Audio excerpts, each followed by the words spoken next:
સમોસા તો બધાના ફેવરિટ હોય, પણ તેલ વગરના અને હેલ્ધી હોય તો. હેલો ફ્રેન્ડ્સ, હું છું શીતલ. તમારું સ્વાગત છે મારા કિચનમાં. આજે આપણે બનાવીશું ગ્લુટન ફ્રી જે ડાયાબિટીસના વ્યક્તિ હોય ને એ પણ ખાઈ શકે, અને કોલેસ્ટ્રોલવાળા વ્યક્તિ હોય ને એ પણ ખાઈ શકે તેવા ઓછા તેલમાં અથવા તો તેલ વગર કહી શકાય તેવા એકદમ ટેસ્ટી સમોસા બનાવીશું. એ પણ ઘઉંના લોટ વગર, રવા વગર, મેંદા વગર, અને સુપર હેલ્ધી અને સુપર ટેસ્ટી, ગરમીમાં પણ ખાઈ શકાય તેવા જુવારના સમોસા તૈયાર કરવા માટે આપણે લેશું 1 કપ જુવારનો લોટ. તો રેગ્યુલર આપણે રોટલા કરીએ ને બસ એ જ લોટ લીધો છે. એમાં આપણે કોઈ રવો કે કોઈ વસ્તુ એડ કરવાની જરૂર જ નથી, માત્ર મીઠું એડ કરીશું.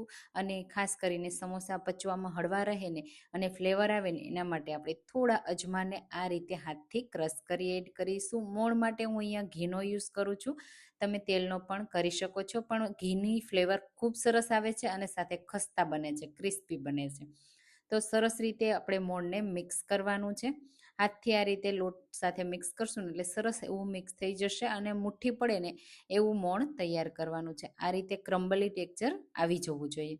હવે અહીંયા કોઈ ગરમ પાણીની જરૂર જ નથી, માત્ર નોર્મલ પાણી મેં લીધું છે, અને આપણે એને આ રીતે થોડું થોડું એડ કરતા જશું. તો 1 કપ જુવારના લોટ સામે આપણે અડધા કપથી થોડું, એટલે કે 1 ચમચી જેટલા પાણી ઓછાની એવી જરૂર પડશે.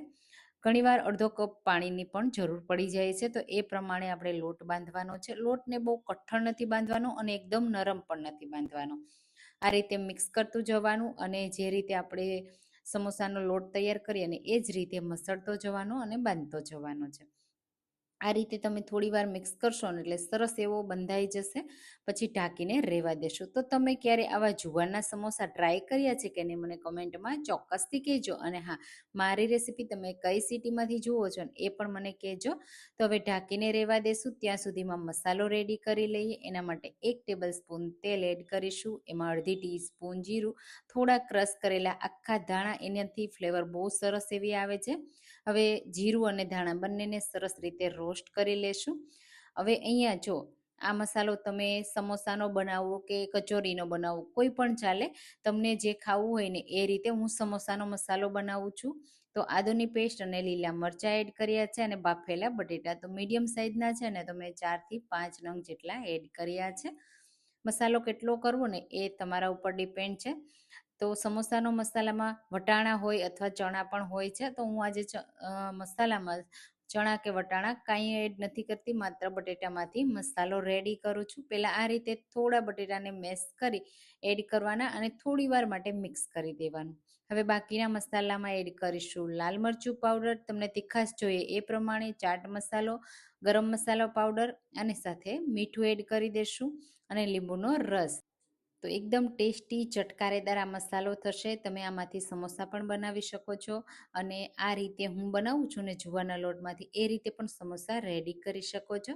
હવે એમાં મેં ફ્રેશ લીલા ધાણા પણ એડ કર્યા છે. મસાલાને સરસ રીતે બટેટા સાથે મિક્સ કરીશું. ઓવર મિક્સ નથી કરવાના, આ રીતે હલકા હાથથી મિક્સ કરવાના. કોઈ બટેટાના ટુકડા થોડા રહી જાય ને તો પણ ટેન્શન નથી, કારણ કે સમોસા ખાતી વખતે બહુ સરસ એવા લાગે છે. તો આ રીતે મસાલો આપણો સરસ એવો મિક્સ થઈ ગયો, કલર પણ સરસ એવો આવી ગયો છે. તો વધારે હવે કૂક નહીં કરીએ, બટેટા પહેલેથી જ બાફેલા હોય છે. તો મસાલો રેડી છે. નીચે ઉતારી એક વાસણમાં કાઢી એટલે ઠંડુ થઈ જાય. અને અહીંયા 10 મિનિટ થઈ ગઈ મસાલો કર્યો ત્યાં સુધીમાં આપણો લોટ પણ સરસ એવો રેસ્ટ થઈ ગયો. તો થોડો હાથથી મસળી લેશું. થોડો લોટને મસળવાથી લોટ છે એને બહુ તૂટશે નહીં.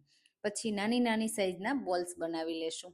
તો મસાલો જેટલો હોય ને એની સામે એટલો જ આપણે લોટ લેવાનો છે, બહુ વધારે નથી લેવાનો, પતલું એકદમ કરવાનું છે. આ રીતે હાથને, આંગળીઓને, અંગૂઠાની મદદથી સરસ રીતે પતલું કરતું જવાનું.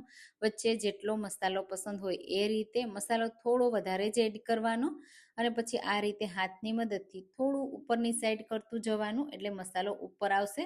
તો આ રીતે પ્રેસ કરી દેવાનો. ફરીથી એ જ પ્રોસેસ કરવાની, મસાલો પ્રેસ કરતો જવાનો, અને આ રીતે પ્રેસ કરતું જવાનું. મોઢાને સીલ કરવા માટે આ રીતે મોઢાને થોડું દબાવતું જવાનું, અને મસાલાને અંદરની સાઈડ પ્રેસ કરતો જવાનો.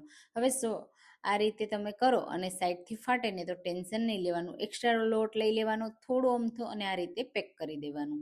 બહુ વધારે નહીં, એક્સ્ટ્રા થોડું થોડું લોટને લગાવી દેવાનો. આ રીતે જો ફાટે તો, બને ત્યાં સુધી ફાટશે નહીં, પણ આ રીતે જો તમારું એવું થાય તો તમારે કરી દેવાનું. અને પછી આ રીતે સીલ કરી અને થોડું આપણે એને ગોળ રાઉન્ડ શેપ આપી દેવાનો.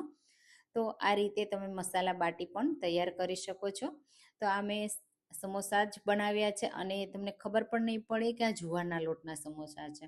હવે બીજી પણ એ જ રીતે હું તમને બતાવી દઉં. જુઓ, આ રીતે કરવાનું. થોડું પતલું કરી દેવાનું, વચ્ચેના ભાગમાં થોડું વધારે પતલું રાખવાનું, સાઈડથી ઓછું રાખવાનું, કારણ કે ઉપર આવશે એટલે તમારે એને સીલ કરવામાં સરસ એવી આસાની રહેશે. આ રીતે સ્ટફિંગ ભરી દેવાનું છે. સ્ટફિંગ થોડું વધારે જ ભરવાનું એટલે સરસ એવું લાગશે.